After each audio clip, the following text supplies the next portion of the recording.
Kebaikan dan keburukan setiap kita manusia bisa dikatakan semua melakukan. Kebaikan yang diperintahkan oleh Allah dan Rasul-Nya, dan keburukan dari sikap kita yang melanggar dari perintah Allah dan Rasul-Nya. Rasulullah Shallallahu Alaihi Wasallam memberikan kaidah yang bagus sekali untuk mengetahui kebaikan dan keburukan. Yang pertama tentang kebaikan,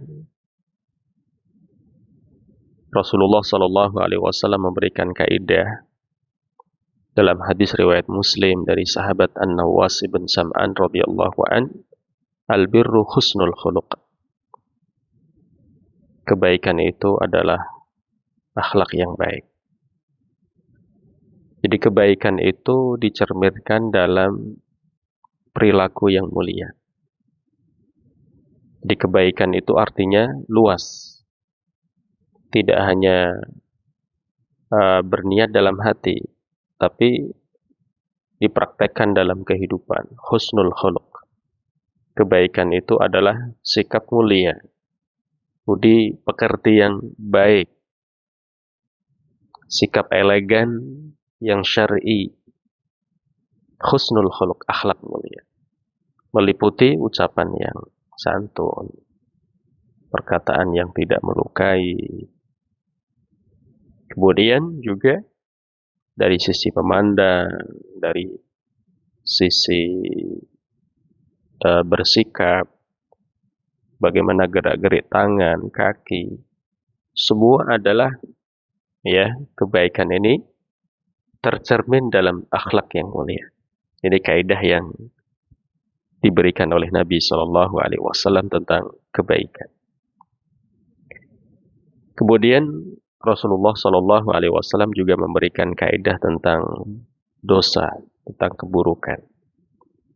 Bagaimana perbuatan itu termasuk dosa, indikasi. Kalau kita baca syarah dari hadis ini, ada penjelasan dari sebagian ulama menyebutkan bahwa ini bagi yang hatinya salim, hatinya yang masih sehat. Ketika melihat kebaikan, hatinya lihat itu adalah kebaikan. Ketika melihat keburukan, tahu itu keburukan. Dengan ilmu yang dia sudah pelajari dari Al-Quran, dari hadis-hadis Nabi Sallallahu Alaihi Wasallam.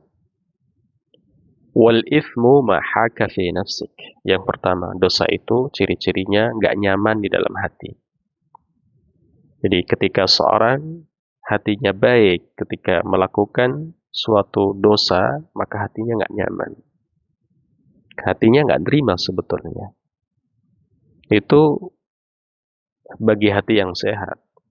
Tentunya kalau hatinya rusak, nyaman-nyaman aja. Nah, di sini tanda besar bagi kita ketika kita nyaman melakukan kemaksiatan, melakukan dosa. Berarti hati kita yang rusak, yang hancur, yang tidak baik, perlu diperbaiki, dibersihkan dari dosa, istighfar, dan bertaubat kepada Allah Subhanahu wa Ta'ala. Minta takwa kepada Allah. Allahumma ati nafsi taqwa, ya Allah. Berikan hatiku rasa takwa kepadamu, takut, malu, segan, hormat. Ya Allah, berikan hatiku sikap-sikap yang mulia itu.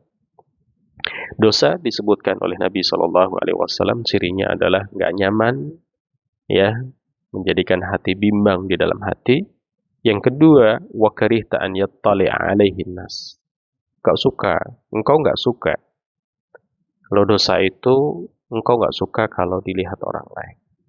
Dan ini benar ya, ketika tabiat orang masih baik, kalau dia melakukan keburukan pasti dia nengok-nengok, ada yang lihat nggak? Seperti orang mencuri. Pasti dia kebanyakan mungkin dia masih punya hati yang baik ya. Buktinya dia nengok-nengok kanan kiri, ada yang lihat nggak? Kalau dia masa bodoh, nah ini rusak hatinya. Iya. Jadi inilah kebaikan dan keburukan yang digambarkan oleh Nabi Shallallahu Alaihi Wasallam. Kebaikan itu adalah uh, akhlak yang mulia yang tercermin dalam ucapan dan perbuatan bagi seorang Muslim. Dan dosa itu cirinya nggak nyaman dilakukan, nggak nyaman di dalam hati bagi orang yang hatinya sehat dan tidak suka kalau orang orang lain melihatnya. Ya, mari kita lakukan kebaikan dan kita juga bersihkan hati agar hati kita membantu kita mendeteksi ketika kita melakukan keburukan dan kemaksiatan atau keburukan. Sehingga kita bisa kembali kepada jalan yang benar. Ya, ketika kita ragu, gak nyaman melakukan keburukan, oh ini berarti perbuatan ini nggak benar. Nah, ini dilarang atau indikasi ini adalah perbuatan yang maksiat seperti yang disampaikan oleh Nabi Shallallahu Alaihi Wasallam. Demikian, semoga bermanfaat. Barakallahu fikum. Assalamualaikum warahmatullahi wabarakatuh.